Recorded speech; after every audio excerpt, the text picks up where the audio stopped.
Hello, second grader. Today is Monday. It's another week for fun and learning. Fun and learning for reading, cursive writing, spelling, language art, and your homework also. To start with, because this is Monday, we need to do our classwork 1. Okay, classwork 1 for our spelling. We'll start it in order. Spelling, cursive writing, reading, language art, and writing. Like what we normally do when we are still at school, right? So to start with, we have a new lesson because this is a new week, new fun, and new lesson and new learning. Okay, now for this week, our lesson for our spelling is all about phonics 3-letter blends.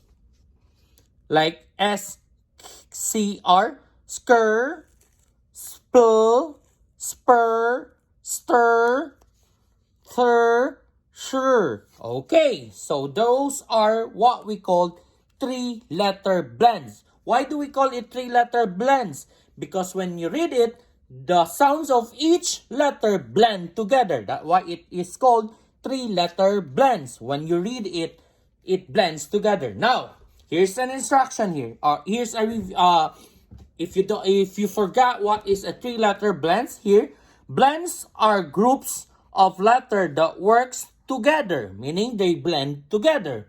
Some 3-letter blends are stir, S-T-R, skr, S-C-R, spur, S-P-R, spl, S-P-L, sir, shr, S-H-R, and thir, T-H-R. For example, stirring. Okay, you don't need to but it blend together. String and splash. Now, here's the instruction. For part A, you need to circle the word that names each picture. So we have here 9 pictures, right? And each picture, there are 3 words that you need to choose on what is this picture all about. Like for example, there is an arrow. Is it strong, strap, or spring? Of course, the arrow shown, this is a bag where you can hold your bag or where you can carry your bag. You need to use what? Strap. Okay, so that's why you need to what? Circle it. That's it. That's how you do your spelling. And do the rest from 2, 3, 4, 5, 6 down to 9. Okay, that is for your spelling, classwork 1. Now, let's move to our cursive writing. So here, the instruction here seems familiar with the instruction, same instruction as last week because we just practice letter G and Q. We need to practice writing cursive G and Q. Like what I told you, in the box is the what? The sample. They showed you a sample on how to write it. And the remaining letter, you're going to what? Trace it. Always remember. So that by tracing it, it will practice you, guiding you on how to write the cursive G properly. Like what I've been doing. I will trace the faded letter, right? I will trace it from the top, making a loop here, from a top, making a loop, then going back to the top, then going down, then going back to the top. That's how you do it. Trace it again. Then if you feel comfortable, like you know already how to write it, then you can write it on the blank, because there is a blank provided where you can start writing. The same with what? Q. Okay. Trace it. Trace it like what I've been doing. Like what I've told you. It doesn't need to be perfect, but the best thing is you try your best. That's good. Because in this world, nobody's perfect, right? But if you try your best, it's just like practicing to make it perfect. Oh, that's a good idea. And how you connect each letter. If you don't know how to connect it, trace it. Then if you know how to connect it, then write it on the blank. Right? Why did I teach you this cursive writing? Yes, because when you move to upper grade, sometimes they use this one. They use cursive writing. Okay. So it's just building the foundation so that when you move to third grade, fourth or fifth or sixth or seventh, also there's no difficult time that there's no difficult way on how to write it because we already practice it, because practice makes perfect. Now, for your reading, here's your reading. Remember, I give you three selection. One selection for classwork 1 and 2, one selection for classwork 3 and 4, and another selection for your test. For your selection, this is a review, landing on your feet. Here's the instruction here. Read the selection on Reading Writing Companion Unit 3. Page 20. This is page 20. And then, answer the question on the side. Okay, let's have a review first. Do we need to read it away? No. Yes, we need to box the title, right? Box the title. Label the genre and the author's purpose. Either it's a fiction, non-fiction, right? Either it's a fantasy, it's a poet, or a poem. It's a poem. Now, the author's purpose, to entertain, to inform, right? Then, label the paragraph. Why do we need to label the paragraph? Because we need to write our what? 1 to 4 keywords on the side. Why do we need to write 1 to 4 keywords on the side? Because it will help you understand what is this paragraph all about. Then after you read it, what will you do? Now we will move to the side. It's the same page, but before you read and answer the question on the side, we need to what? Underline important keyword. Always remember that one. Like important keywords. Why do we need to underline important keyword? To figure it out, what is this question all about? Okay, if you have question, just message me through Class Dojo or email me or through my phone. Okay, that is for your reading. Now for your language art, here's your language art. It is action verb. Oh, it's very simple.